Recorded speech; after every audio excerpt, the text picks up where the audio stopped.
All right, everybody. As promised, we are here with our guest this week, the UFC's Chris Duncan, joining us before his fight this upcoming weekend. Chris, thanks for taking some time out of your schedule. I hear the cars going by in the background. Everyone wants to see Chris Duncan this week, including the people honking at you, man. So thanks for taking some time out. Yeah, not a problem, man. It's a busy city in Mexico City. So I'm just glad to be here. Lovely people, lovely food. So ready to knock somebody out on Saturday night. What is it like going into that environment? And the city doesn't get a ton of UFC cards. There was Mexican champions now, tons of Mexican fighters on the card. You're coming in as someone they theoretically should boo in this fight. What is it like for you going into that atmosphere? Bring it on, bring it on. I love the hostile environment. I'm Scottish. I've been brought up like that. It's hostile back home. And I thrive in this sort of environment. You know, people were saying to me, "Be careful of the altitude. It's going to be hard." But I was like, "It's all mindset." You know, you do everything in preparation in the lead up to the fight. Like I was sleeping in an altitude tent. I came here 2 weeks early. There's nothing else I can do, so it's all in. When you have to kind of, change your schedule and your rhythm for a fight like this, when you got to get there 2 weeks early, is there anything that you feel like, man, this is tougher than normal? Or is it something that you kind of embrace that little bit of change from a normal fight week? Sometimes the change is good, i.e., like just now, like I'm having to go outside and get some more food.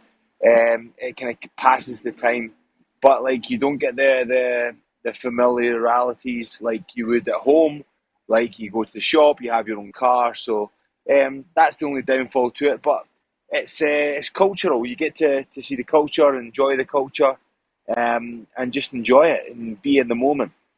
That's one thing we often don't get to ask the fighters that come through here for interviews and MMA, boxers, everything in general.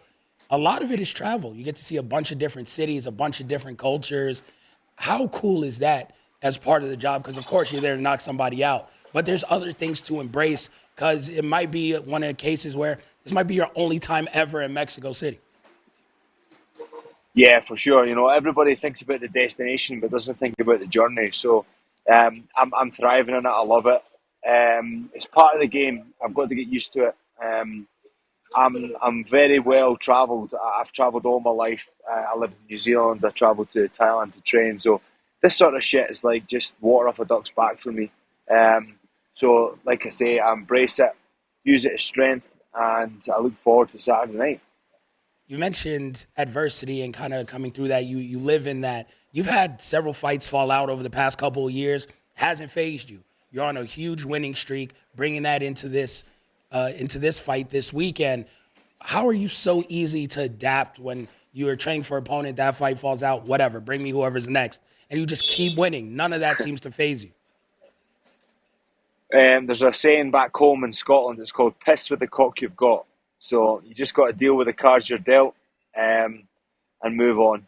You know, everything in this life is not guaranteed. So you need to just chip on, move on, get moving, and there's not going to be anybody but yourself feeling sorry for you. So just keep chapping, as they say back home. And now, again, when you have a four-fight winning streak in the UFC, you start to look up in the rankings, right? You start to actually look at the divisions and see, and you can structure those goals. Not many people can go on a winning streak like that in this company.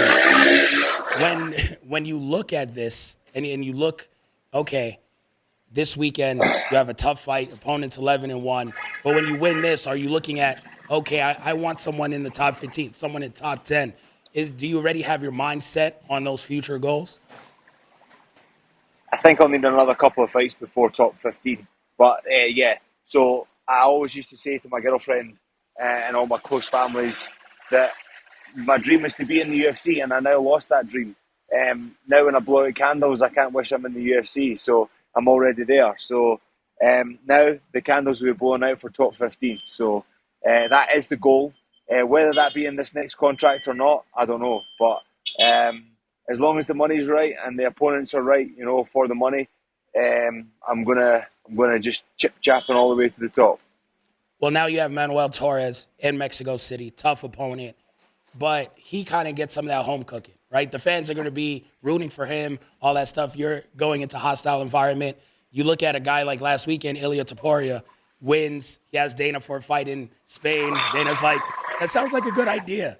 Is there somewhere in your mind where you're like, man, this is great, but one day I want to fight at home. I want to fight in Scotland. I want to fight in front of those fans and bring something back there and just be part of that. Yeah, yeah, definitely. The Scotland card is definitely due. I feel if Paul Craig had won his main event back a couple of months ago, we would have had a Scotland event this year scheduled, but that's not happened. So another couple of fights with myself and a lot of shouting and pinching Dana and pushing Dana to try and get us to Scotland. I'm sure we'll get there. Yeah, you look at it, the fans there seem to be so passionate. I know the WWE went there not too long ago because their guy Drew McIntyre ended up going back, and he had a home event there, and the Scottish fans really rallied behind him and everything. What makes Scottish fans and fighters so different from everyone else? Because there is a different passion that you can't really recreate. I think it's due to the historical events that happened in the past, due to like the wars and against the English and stuff like that. There's a lot of history there, and there's a lot of bonding, and a lot of primal fighters. Born and bred from that country. So I think that's what separates us from the most. We're very passionate and proud to be Scottish. Well, I know I am, and I know 90% of my friends are. So yeah, it's a really beautiful country to be from, and I hold it really close to my heart. And I'll be wearing that flag around my neck when I walk out on Saturday night.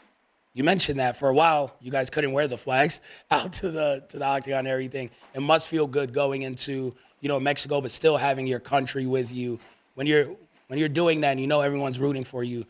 Is there is it kind of a boost or is it added pressure going into this fight against Torres, knowing that like okay, I'm fighting for me, but also I'm fighting for a lot of other people as well because there's not like a ton of fighters from Scotland in the UFC that people can look up to.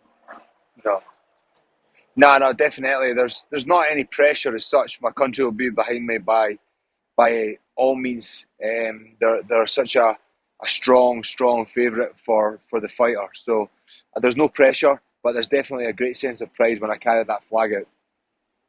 And when you go to the octagon, how do you see this fight going? Because on paper, it looks like, well, the judges can pack up and go home, right? It looks like you guys are going to go in there. It's time to bang, and somebody's going to get their hand raised, but the judges don't got to be involved in that. When you think about this fight, ideally, how do you see it going for you on Saturday? It has to be a finish. It has to be because this is the last fight in my contract before I can renegotiate. So I want all the cards in my hand to renegotiate better money, better pay, and then the rest is history. So I'm going in for the finish. Anything less is a bust. With that, I mean, we hear about fighter pay. We hear about, you got to get your foot in the door. When you're fighting, does it creep up? I also got to be exciting because so many fighters go in there and think you just have to win. But a lot of the times, the guys we see in the UFC for 13, 14, 15 years, they'll lose two, win two. It doesn't matter. The exciting ones seem to get paid and stay around. Yeah, you got to remember how you got there. I've had two decisions, but I've had one really good, good performance. My first debut, I'm going to put that in the back burner. That wasn't a good fight for me. I was really badly injured going into that fight, and I had to wrestle a little bit more than I wanted. And also, I'm one to say that I was a little bit starstruck when I walked out to that UFC cage. So the more I'm getting in there, and the better I'm feeling. And like as you seen from my last performance of Yanal Ashmus, it was just an absolute like wipeout. Yep. So next on the cards is going to be a finish for me. Yeah, can't wait to see you get back to that. Like you mentioned, starting off your career, it was finishes galore. So it's one of those things where the more you get comfortable, now several fights into the UFC, we really get to see what you're really capable of. So everyone's looking forward to that. Give me the prediction then. I know it's a finish. When do you finish them? How do you finish them this weekend? Second round, either submission or knockout. It doesn't matter. It doesn't really care. I don't care. I need to get him out there. I'm gonna have him gasping for air. Put it that way. I love it, man. It's so entertaining. Again, following your journey through the Contender Series to where you are now, and taking any fight anywhere. You're truly a warrior, and I can't wait to see you fight this weekend. Everyone, Chris Duncan, thank you for joining us. Thanks, man. Thank you for your time. Of course, enjoy. Get that food. Yes, bro. I appreciate you. Everyone, that's Chris Duncan. Make sure you guys See you, man. watch him this weekend. The UFC goes to Mexico City. Going to be one hell of a card. Man, between the pay-per-views coming up, the pay-per-view we just had that we just spoke about, and then this card, the UFC is not playing games over the next couple of months. It is really, really exciting to watch. Anything can happen, and the fighters and the fights are just getting better and better and better. So we appreciate you all. Make sure you guys show support by watching Chris this weekend. Show support to us by going to Patreon, following us on there, checking out all our episodes, all our videos on there. Shout out to everyone here, Blue Wire Studios, Wynn Resort in Las Vegas, everyone in the booth for making this happen. We appreciate you all.